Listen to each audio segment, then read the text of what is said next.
the tongue. I need us to get real about the power of a man's words. I had a woman arguing me up and down in my DM. She had watched a video I did about how to date if you're over the age of 40 because it's a little bit different. However, there are some common denominators. That's what we're going to talk about here. But she hit me with the whole, we talk about verbal abuse, but really it's about a man's actions. My man, he does this, does that. But I'm like, he talks to you like a dog. She put the sticks and stones, ... That's what she says. Sticks and stones, ... I said, okay, sticks and stones may break your bones, but words will never hurt you. Words will kill you. Let me be clear. Words will kill you. You got guys who will come to you and talk about, well, this is where I was raised. I'm just passionate whenever I talk. Words will kill you, or at least they'll make you feel like you're dying inside. But they will kill you from the inside out. The way a man talks to you, if he talks to the absolute lowest version of you, if that man is careless with his words, malicious with his words, manipulative with his words, he will kill you spiritually, kill your destiny, kill your self-esteem, your ability to believe you're even worthy of being loved. Yes, actions speak louder than words. Patterns tell the truth, but words are powerful by themselves. The power of death and life is in the tongue. Do not get it confused. If you with a man and he talk to you any kind of way, ain't no more looking at the actions. We ain't got no more actions to even consider. That's all the red flag and warning, and that's all you need to even look at to know you don't need to go no further. You don't need no actions speaking louder than them hurtful words he's already giving you. And we talk about verbal abuse. We understand, man, calling you out your name. Let me just kind of flip it for a second. Because I think we sometimes focus on the negative so much, y'all don't really know. There are men out here who will speak to the queen in you. And maybe you've been with guys who were either careless or ignorant, or they were malicious in how they use their words. And you don't even know what it's like when a man is truly for you and how he speaks to you. And just because you with a dude, some of y'all got a guy, y'all been together forcing it, that don't mean that he's really for you. When I say for you, I mean he's for your true identity. That the creator made you, like your full potential, your highest self. When a man is for you, I'm gonna give you some instances, 5 ways to know just by how that man talks that he may be for you. Again, it takes more than words. But even when you're wrong, here's the first instance. This is how you know that man may be for you. It's likely for you. Let me just put it there. Even when you're wrong, he has a compassionate accountability when he talks to you. Yes, a man is supposed to acknowledge whenever you do something wrong. Yes, a man should be able to call you out, let you know that you tripping if you tripping, not in the gaslighting way, but truly let you know if you out of order or something like that. Cool. But when a man is truly for you, it's always going to be compassionate. It's always going to be in a way that humanizes you. It's always going to be in a way that at the end of it, it builds you up. It may even be collaborative. Baby, you said you was going to do things a little different around the house. You wasn't going to, leave stuff like this or do that or whatever, but I did see it. Now, what do you need from me to support you? Is there something that I can do to support you as you try to uphold, what we talked about? That's accountability, but there's compassion. If that man tries to leverage the fact that you're wrong as a way to call you out your name, beat you down, harp on you, over criticize you, act like you can never do anything right, that ain't the man for you, even if you are wrong. And I wanted to mention this one first because sometimes you can acknowledge that you out of line. And so then you may subject yourself to whatever treatment, whatever words he wants to use. Because I was wrong, I was out of line, I did raise my voice. I did say I was going to be home at a certain time and I went home at a certain time. If he feels like you're no longer deserving of basic human decency and respect, he shouldn't even be with you. Nobody ever gets the right to just talk to you any kind of way. But when a man is truly for you, there will be a compassion in even in his accountability. And when you're right, this is what the man for you is going to do. Instead of getting defensive, you think you all that, whenever you're right, instead of shutting down because you finally got him, he don't have another angle to try to twist around or something like that, he is wrong. When you're right on any particular situation, he's going to use that as an opportunity to reaffirm your greatness, to reaffirm the beauty that he sees in you. Whatever you saying, I love that about you. I love that about you. You're so intuitive. You're intelligent. You pay attention to details. I love that about you. Thank you for correcting me. Thank you for speaking up and being vocal. Whatever it is, he's going to speak to you at a foundational level. Why? Because honestly, how a person sees you is subjective to what they really want to see in you. And the man for you wants to see the queen in you. He wants to see you at your best. So he's constantly going to speak to and try to breathe life in with the words that he uses, that version of you. And when you're right, instead of feeling like his ego is at risk, instead of feeling like you doing him wrong and he get all defensive, he's going to take that as an opportunity to further compound the good things that he sees about you in whatever way that relates here. Of course, you don't want it to be empty and fluff or anything like that. But if he truly loves you and he sees the best in you, it ain't fluff no way. And when a man is for you, another way that you know a man is for you just by the way that he talks is whenever you're confused or you're in doubt, instead of getting frustrated because you got questions, you know, instead of getting frustrated, you taking away my peace. Yo, I got any questions, whatever. The man that is for you is going to look for ways to give clarity, to give certainty, remove any type of vagueness. That's what that man is going to do. If you're ever in doubt about the relationship, now if you're in doubt about yourself, what he's going to do is he's going to remind you of your resilience. He's going to remind you of who you are. That's what's going to be on the tip of his tongue. Anytime you're in doubt or just not sure and you got questions and you need a little bit of reaffirmation, maybe about something you're doing, maybe about y'all's relationship, he's going to look and say, okay, either there's some lack of clarity that's being communicated, whether by me, maybe somebody else is in her ear or something like that, or maybe she's having a fundamental issue in doubting what she's capable of. So let me speak and remind her of all that she's already overcome, all the signs, signals, and evidence that may be on the back of her mind because she's thinking of that loss she just took, that failed grade in school, whatever, that job she didn't get. Maybe she's looking at, she's been trying to work out, lose a couple pounds, and it ain't happening. What's going to be on the tip of the tongue of that man, again, are going to be things that remind you of who you are or take away, just whatever it means to take away that confusion, that lack of clarity.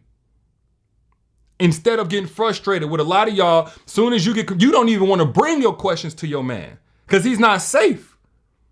He gonna make it like you stupid, you dumb. He gonna make it like, why are you even asking such a dumb question? Don't you see this, that, and the other?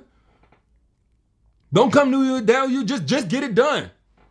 He's so inconvenienced by you being in confusion, he make you not even want to talk to him. And then get mad whenever you go into other sources for information. When the man is truly for you, he's going to use his words constantly to build you up, to strengthen you, to heal parts of you that may still be healing. He can't control that, but he will try to do what he can to support it. When a man is truly for you and you're hurt, triggered from whatever, maybe it's something he did. Maybe it's something that your mama, your sister, your cousins, your friend did. That man is going to use his words to let you know that you're not alone. He may not immediately jump to fix it, and it takes some evolution to get there. A lot of us, like naturally as men, we are fixers. We want to come in, solve the issue. So it takes some evolution for a man to truly understand and grasp the concept of empathy. It's not natural to us. We have to get taught that.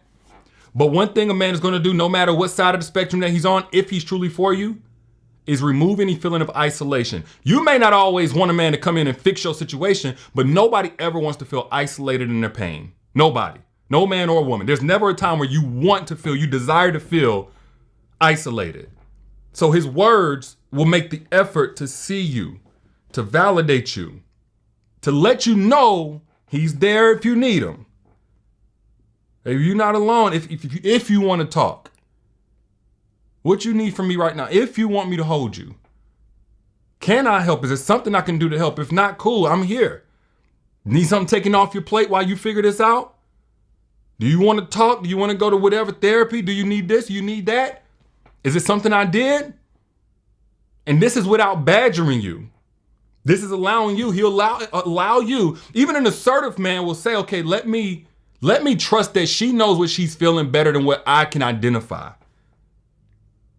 And then give you the keys to steer things where they need to go for your own well-being. And maybe you want him to be that person that just come in and swoop in and just start doing stuff. Or maybe you need just a soft place to land as you talk. But no matter what, instead of getting defensive, instead of looking for ways to turn things around on you in the time that you're hurt, and leveraging that vulnerability to have his way in any type of way, and definitely instead of trying to, push some type of negative identity onto you, he's going to look for a way to at least let you know you're not alone. Look for that. Look for that. When a man is, first off, let me just be very clear. Anytime you're in a relationship, you can only tolerate the energy that resonates with what you already got going on at your core. So if that man is talking to you like a dog, that's an energy that resonates at your core. That's a belief that you have already. When a man is truly for you, even if you have that type of energy for yourself, he's not going there because he don't see you as that. He sees you as everything that he fell in love with, everything that sets you apart from the next woman. And so let me be clear. If you ever feel like your man is talking to you like a this, talking to you like a that, and you've been there more than 30 days enduring that, and you haven't made any changes, you have to look, not that it's your fault he's talking to you like that, but it is your fault that he's allowed to continue talking to you like that. And by your fault, I mean there's an energy within you that resonates with that. Because an energy that's higher than the energy that he's bringing would rebel against that. Nope, not having it. Nope, closing my ears. Boundaries, whatever it takes. Which brings me to the last one. When a man is truly for you, in a situation where you need silence, you just can't talk, you ain't got the words right now. Put I down in the chat if you've ever gotten to a situation where there was something wrong, but you didn't even know how to articulate it. Even if you're a great communicator. A man in that situation where you don't know what's wrong. You don't know how to articulate it. Right now, you might just need some space, peace and quiet. A man in that situation, one, is going to respect that, but two, with his words, as opposed to a man who's not for you, he's going to approach you with curiosity whenever you're ready to talk. Curiosity. Why? Because of course there's no way to just read your mind and know what's going on but curiosity. Now with a man that's not for you, if you ever need space, you ever need just peace and quiet, you don't know, that man's going to personalize it if he's not for you. He's going to punish you for it if he's not for you. He's going to leverage that to do whatever and then come back later and be like, well, you weren't talking to me. If he's not for you. But when a man is truly for you, he's not going to personalize it. Again, he'll make his presence available, but whenever you come out of that and you don't need that same peace and quiet no more, you don't need that silence or whatever, so long as you're not stonewalling or using silent treatment as some type of manipulative weapon yourself, because there are women who do that. But if you just simply, man, look, you can't text back right now. You can't talk right now. Tonight, you don't want to talk like you normally do. Not right now. And you communicate that to him. The next time that he talks to you, he'll approach it with curiosity. Because ain't no telling what battles that you fighting that maybe right now you don't know how to bring him in on, or you feel like he can't get brought in on. Maybe you haven't overcome the feeling of being a burden on other people, and therefore you're slow to let people in.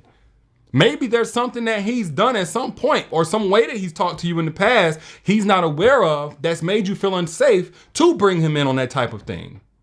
But curiosity, questions. Baby, you okay? What's going on? When you're in that space, what do you need from me? He'll ask you questions, accepting whatever you give. And you have to be mindful, man. Like we always try to take away and strip the power of the words from the power that they have in a relationship. If that person is with you and they killing you every day with their tongue, it's going to show when you go to the outside world. Outside voices become inside voices. So while we don't want to just be with no sweet talking, not backing up with their actions type of person, you also don't want to be with somebody who never speaks to the queen in you. They said, I love you 5 years ago, and they think, once you said it, you just forget it. No. Any man watching out there, no. That woman needs to hear how you feel about her. She needs to hear that you see some of the good things that she's doing. Even if it's been so consistent, it's almost just like it's automatic at this point. It ain't automatic. Because every time she get up, she got a new pain, she got a new stress, and then she's still coming and meeting your needs or loving on you or showing up for the family. That was a new effort she had to apply every single day. Yeah, she need to hear it. And it's especially important for women if you honestly, okay, it's a little bit different if you're over the age of, say, 40.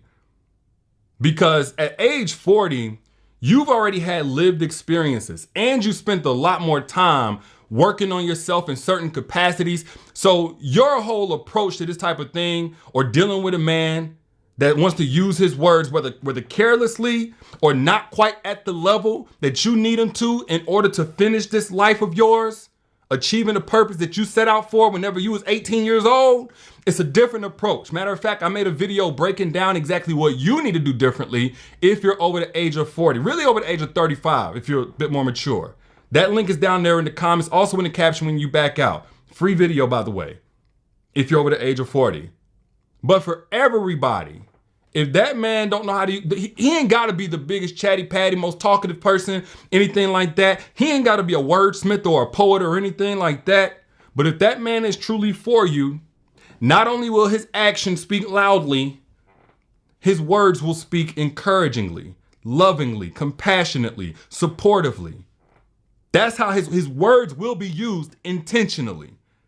Don't you dare think, well, he loves me because he does this, that, and the other, even though he talks to me like this, that, and the other. No, there will be alignment from his words to his actions. Not you just having to try and hold on and grasp at straws of a few loving gestures that he made, probably to make him look good in front of other people, maybe even to pacify you so you couldn't check him about the words that he uses. No, he will have alignment, and the alignment will be in love from his words to his actions and, of course, his patterns. But those are just my thoughts. I'm your internet big brother trying to look out for you, per usual. And if you got something from this, look, I don't need your money, put it away. But what I do need you to do, what I want you to do, is pay this forward to somebody else on your timeline by hitting that share button. Be a blessing to them the same way this message just blessed you. And again, specifically for those of you who are over the age of, really I say 35, but if you're over the age of 40 especially, there's a completely different dating approach you have to take as opposed to the one you're probably taking that you learned 10 or 15, 20 years ago. And I broke that down in the free video down there in the comments. Also in the caption whenever you back out, the best dating advice if you're over the age of 40. Check it out now. Holla at y'all.